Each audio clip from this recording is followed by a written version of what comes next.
అండి. మొక్కల నుండి దారాలు అనే టాపిక్ మనం ఇప్పుడు నేర్చుకుందాం. ఫస్ట్ సన్నని పీచు వంటి వాటిని దారపు పోగులు అంటారనమాట. దారపు పోగుల నుంచి దారాలను తయారు చేస్తారు. అంటే థ్రెడ్స్‌ని తయారు చేస్తారు. దారం చివరకి నలిపితే మరింత సన్నని పీచులు కనిపిస్తూ ఉంటాయి. ఈ పీచులే సూది కణంలో దారం దూరడానికి అడ్డుపడుతూ ఉంటాయి. వీటినే ఆహ్, ఏమంటారంటే పీచు దారాలు లేదా దారపు పోగులు అని అంటారనమాట. దారాలు 2 రకాలుగా ఉంటాయి. ఒకటి సహజమైన దారాలు, కృత్రిమ దారాలు. సహజ దారాలు అంటే న్యాచురల్ ఫైబర్స్. మొక్కలు, జంతువుల నుంచి లభించే దారాలను సహజమైన దారాలు అంటారు. ఎగ్జాంపుల్ పత్తి, జనుము, ఉన్ని, పట్టు మొదలగునవి. కృత్రిమ దారాలు లేదా ఆర్టిఫిషియల్ ఫైబర్స్ లేదా సింథటిక్ ఫైబర్స్ అని కూడా అంటామనమాట. రసాయన పదార్థాలను ఉపయోగించి అభివృద్ధి చేసే దారాలను కృత్రిమ ఫైబర్స్, ఆర్టిఫిషియల్ ఫైబర్స్ అని అంటాము. Example polyester, terylene, nylon, acrylic. సహజమైన దారాలు న్యాచురల్ ఫైబర్స్.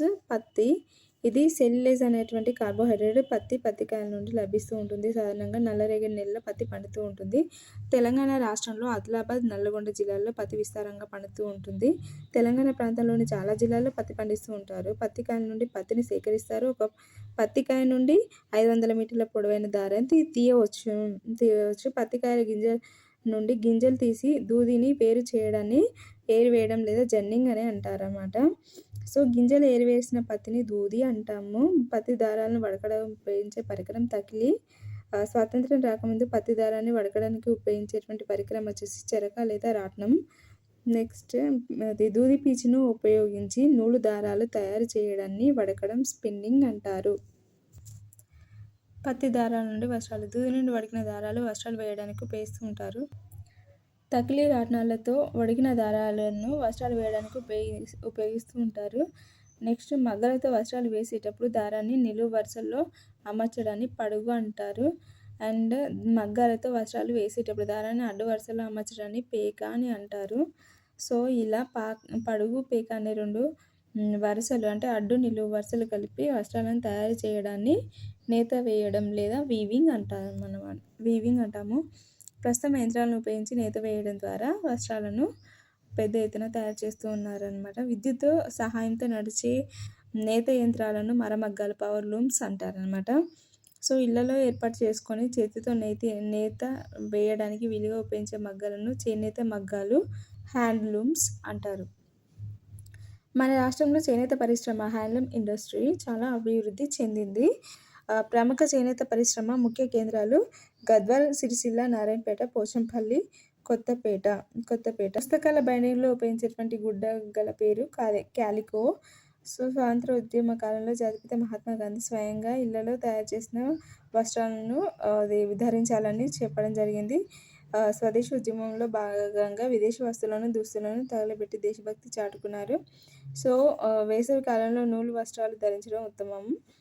వస్త్రాలు తయారు చేసిన తర్వాత కానీ దారాలుగా ఉన్నప్పుడు కానీ కావలసిన రంగులను కలుపుతూ ఉంటారు. దీన్ని అద్దకం అని అంటారు. రంగులు అద్దకం చేయక ముందు దారపు పోగులను శుభ్రం చేయు ప్రక్రియను వీరంజనం అంటారు. నేత మగ్గలకు ప్రసిద్ధిగాంచిన ప్రాంతాలు. ప్రదేశం కొత్తపేట పట్టు చీరలు, పోచంపల్లి పట్టు బంగారము, గద్వాల్ వెండి జరీ చీరలు, పట్టు బంగారం వెండి జరీ చీరలు, సిరిసిల్ల, నారాయణపేట కూడా పట్టు బంగారం వెండి జరీ చీరలకి ప్రముఖమైంది. నెక్స్ట్ జనపనార, జూట్ అంటాం. జనపనారని జూట్ అంటాము. జనుము మొక్క కాండ బెరడుతో జనపనార తయారు చేస్తూ ఉంటారు. జనపనారను బంగారు దారం, గోల్డెన్ ఫైబర్ అని కూడా అంటారనమాట. నపనార నూలు పోగుల కంటే దృఢంగాను, జనపనార నూలు పోగుల కంటే దృఢంగాను, గరుగ్గాను ఉంటుంది. రకరకాల వ్యవసాయ ఉత్పత్తులను నిల్వ చేయడానికి, రవాణా చేయడానికి ఎక్కువగా ఉపయోగించే గోనె సంచులను మందంగా ఉండే జనపనారతో తయారు చేస్తారు. పాలిథిన్ సంచులు నేలలో సులభంగా కరిగిపోవు. మన పర్యావరణానికి ప్రమాదం కలగకుండా ఉండాలంటే పాలిథిన్ సంచుల బదులుగా గుడ్డ సంచులను వినియోగించాలి. తివాచీల నాణ్యతకు మన్నికకు ప్రఖ్యాతిగాంచిన ప్రాంతం వరంగల్. నెక్స్ట్ కర్రగుజ్జుకు రసాయనాలు కలిపి రేయాన్ దారాలను తయారు చేస్తూ ఉంటారు. కృత్రిమ పట్టుగా పిలువబడేది రేయాన్. కొబ్బరి నారను ఉపయోగించి సంచులు, నేల మీద పరిచే మ్యాట్లు, డోర్ మ్యాట్లు, కొబ్బరి తాడు లాంటి వస్తువులను తయారు చేస్తారు. Next silk. పట్టుపురుగుల పెంపకాన్ని సెరికల్చర్ అంటారు. పట్టుపురుగు ఒక రకమైన కీటకం. దీని నుండి పట్టును తీస్తారు. పట్టుపురుగు జీవిత చక్రంలో గుడ్డు, డింబకం, ప్యూప, చిలక, ప్రౌఢజీవి అనే దశలు ఉంటాయి. పట్టు సంవర్ధనంలో పట్టు కీటకం యొక్క గుడ్లను విత్తనాలు సీడ్స్ అంటారు. పట్టుపురుగులను బొంబాక్స్ మోరే అని కూడా పిలుస్తూ ఉంటారు. అది చిలుకలు గుడ్లు పెట్టే సమయంలో చిలుకలు గుడ్లు పెట్టే సమయంలో ఒక తెల్లటి కాగితాన్ని కానీ లేదా బట్టను కానీ పరుస్తూ ఉంటారు. పట్టు పరిశ్రమ లేదు గుడ్లను ఆరబెట్టడానికి పాలిథిన్ కవర్లను ఉపయోగిస్తూ ఉంటారు. ఒక ఆడపురుగు ఒకసారి 500 గుడ్లు పెట్టి తర్వాత చనిపోతుంది. పట్టు చిలుకలను అమ్మే దుకాణాలను గ్రైనేజన్ అంటారు. పట్టుపురుగుల ఆహారం మల్బరీ ఆకులు. పట్టుపురుగు 35 రోజుల తర్వాత తినడం మానివేస్తుంది. తర్వాత గొంగళి పురుగుగా మారి తనకు తాను కప్పుకుంటూ వల మాదిరిగా అల్లుకుంటూ ఉంటుంది. చివరికి పురుగు మొత్తం మోసుకుపోయేలా గూడు అల్లుకుంటుంది. దీన్నే పట్టుకాయ లేదా కకూన్ అంటారు అన్నమాట. కకూన్ ఏర్పడిన 2-3 రోజులకే వాటిని పళ్ళ నుండి తొలగించాలి. లేనిచో 2-3 వారాల తర్వాత పట్టు చిలుకలు కకూన్ నుంచి బయటకు వచ్చి ఎగిరిపోతాయి. డింబకాన్ని చంపడాన్ని స్టిఫ్లింగ్ అంటారు. స్టిఫ్లింగ్ ప్రక్రియలో పట్టుపురుగు డింబకాలను 10-15 నిమిషాల పాటు వేడి నీటిలో ఉడికిస్తారు. స్టిఫ్లింగ్ చేయడం వలన కకూన్లు ఎక్కువ కాలం నిల్వ వారంలో ఉంటాయి. నెక్స్ట్ పట్టుకాయల నుండి పట్టు దారాన్ని తీయడాన్ని రీలింగ్ అంటారు. రీలింగ్ అంటారు. నోట్ ఒక కకూన్ నుంచి లభించే దారం పొడవు 1000 to 3000 అడుగులు. 1 పౌండ్ పట్టు తయారీకి అవసరమయ్యే కకూన్ల సంఖ్య 2000 నుంచి 3000. పట్టు పరిశ్రమలో పనిచేసే వారికి సంభవించే వ్యాధులు చర్మ మరియు శ్వాస సంబంధిత వ్యాధులు. రీలింగ్ కోసం ఉపయోగించే యంత్రాలు రీలర్, ట్విస్టర్. రీలింగ్ ద్వారా తీసిన దారాల్లో 3-8 దారాలను కలిపి చుట్టి పట్టు నూలు తయారు చేస్తారు. దీన్ని శుభ్రం చేసి విరంజనం చేసి తర్వాత కావలసిన రంగుల్లో ముంచుతారు. తెలంగాణ పట్టణం పోచంపల్లి. మన రాష్ట్రంలో ప్రసిద్ధి చెందిన పట్టు రకాలు పోచంపల్లి పట్టు. పోచంపల్లి పట్టుకు గల మరో పేరు టై అండ్ డై లేదా జమదాని పట్టు. పట్టు వస్త్రాల రకాలు బనారస్, కాంచీపురం, ధర్మవరం, నారాయణపేట, కొత్తపేట, పోచంపల్లి. పట్టులో రకాలు మల్బరీ పట్టు, టస్పాన్ పట్టు, ముగా పట్టు, కోసా పట్టు, ఈరీ పట్టు. నెక్స్ట్ పట్టుతో తయారు చేసే ఇతర వస్త్రాలు సాటిన్, క్రేప్ వస్త్రాలు. పట్టుపురుగు దారాల్లో 2 రకాల ప్రోటీన్లు ఉంటాయి. అవి సిరిసిన్ మరియు ఫైబ్రోయిన్. కావున దారాలు ఉంటాయి. ఓక్ చెట్లు అంటే టర్మినేలియా మీద పెరిగే పట్టు పురుగుల నుంచి టస్సర్ పట్టు, దేశాలి పట్టు లభిస్తూ ఉంటుంది. ఓక్ చెట్టు టర్మినేలియా మీద పెరిగే పట్టు పురుగుల నుంచి టస్సర్ పట్టు, దేశాలి పట్టు లభిస్తూ ఉంటుంది. మల్బరీ ఆకులను తినే పట్టు పురుగుల నుంచి మల్బరీ పట్టు లభిస్తూ ఉంటుంది. అన్ని పట్టుల కంటే మల్బరీ పట్టు శ్రేష్టమైంది. తూర్పు భారతదేశంలో పట్టుని పాట్ అంటారు. ఉన్ని, ఊల్. జంతువుల వెంట్రుకలను ఉన్ని లేదా ఫ్లీస్ లేదా ఫర్ అని అంటారు. దీనిలో కెరాటిన్ అనే ప్రోటీన్ ఉంటుంది. గొర్రె, మేక, జడల, బర్రె, లామా, ఒంటె, అల్పాకా మొదలైన జంతువుల వెంట్రుకల నుంచి ఉన్నిని తయారు చేస్తారు. ప్రపంచంలో ఎక్కువ వినియోగించే ఉన్ని వస్త్రాల తయారీకి వాడే ఉన్ని గొర్రె ఉన్ని.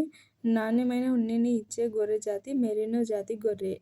మెరినో జాతి గొర్రె నుంచి లభించే ఉన్ని 3-5 అంగుళాల పొడవు ఉండి సన్నగా పొడవుగా ఉంటుంది.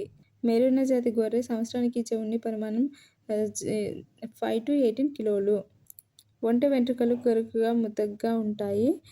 అంగోరా గొర్రె లేదా మెరినో గొర్రె ఉన్ని చాలా మెత్తగా ఉంటుంది. మెత్తని ఉన్నినిచ్చే గొర్రెలు, మేకలు గల ప్రాంతాలు జమ్మూ కాశ్మీర్, హిమాచల్ ప్రదేశ్, ఉత్తరాఖండ్, అరుణాచల్ ప్రదేశ్, హర్యానా, పంజాబ్, రాజస్థాన్, గుజరాత్. వసంత ఋతువుల్లో మాత్రమే గొర్రెల నుంచి ఉన్నిని తొలగిస్తూ ఉంటారు. రేజర్లను ఉపయోగించి గొర్రెల నుండి ఉన్నిని కత్తిరించి తొలగించడాన్ని షీరింగ్ అంటారు. షీరింగ్ సమయంలో చర్మానికి గాయాలు కాకుండా ఉండడానికి గ్రీజును పూస్తారు. షీరింగ్ చేసిన వెంట్రుకల నుంచి దుమ్ము, ధూళి, గ్రీజు తొలగించుటకు పారే నీళ్ళల్లో కానీ తోటల్లో ఉండే నీటిలో కానీ ఉపయోగించి శుభ్రం చేస్తారు. దీన్ని కడగడం లేదా స్కోరింగ్ అని అంటారు. నీటితో కడిగిన తర్వాత చల్లని గాలిని పంపుతారు. దానివల్ల వెంట్రుకలు మెత్తగా అవుతాయి. ఆరిన తర్వాత గరుగ్గా ఉన్నవి మెత్తగా ఉన్నవి తెగిపోయినవి పొడుగా ఉన్న వెంట్రుకలను కట్టలను కట్టి వేరు చేస్తారు. రీలింగ్ ఉన్ని వెంట్రుకల్లో చిక్కుపోయిన ఆకులు పుల్లల్ని తొలగిస్తూ ఉంటారు. దీన్ని వేరు చేయడము లేదా ఊల్ గ్లాసింగ్ అని అంటారు. వేరు చేయడం లేదా ఊల్ గ్లాసింగ్ అనే ప్రక్రియ తర్వాత లభించే ఉన్నిని ప్లస్ అని అంటారు. ఇది చాలా మెత్తని ఊలు. నెక్స్ట్ ఉన్ని దారాలను ముందుగా విరంజనం చేసి తర్వాత రకరకాల రంగుల్లో కలుపుతారు. దీన్ని డైయింగ్ అని అంటారు. తర్వాత వీటిని దువ్వెనతో దువ్వి వడకడానికి సిద్ధపరుస్తూ ఉంటారు.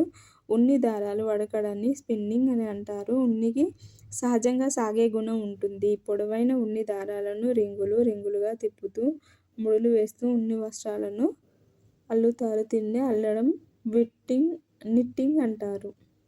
ఉన్ని దారాలతో ఉన్ని దుస్తులు వేయడానికి నేత మగ్గాలు, మర మగ్గాలు ఉపయోగిస్తూ ఉంటారు. నేసిన వస్త్రాలను చుట్టడం రోలింగ్ చేస్తారు. తర్వాత ఉన్ని బట్టలు తయారవుతాయి. నెక్స్ట్ మొక్కల నుంచి జంతువుల నుంచి దారాలను తీసి వస్త్రాలు వేయడం క్రీస్తుపూర్వం 7000 సంవత్సరాల క్రితమే ఉన్నట్లుగా మనకు చరిత్ర ఆధారాలు ఉన్నాయి. మధ్యప్రాచ్య దేశాల్లో మరియు ఆసియా మైనర్ దేశాల్లో ఉన్నాయి. క్రీస్తుపూర్వం 5000 సంవత్సరాల నాటికే నేత మగ్గాలను ఉపయోగించినట్లు చారిత్రక ఆధారాలు కలవు. నెక్స్ట్ ఉన్ని బట్టల తయారీలో ఉన్న వివిధ దశలను వివరించే ఫ్లోచార్ట్. కత్తిరించడం, షీరింగ్, కడగడం, స్కోరింగ్, వేరు చేయడం, సార్టింగ్, విరంజన చేయడం, బ్లీచింగ్, రంగులు వేయడం, డైయింగ్, రువ్వడం, కార్డింగ్, వడకడం, స్పిన్నింగ్, అల్లడం, నిట్టింగ్, చుట్టడం, రోలింగ్, ఉన్ని బట్టలు. Thank you.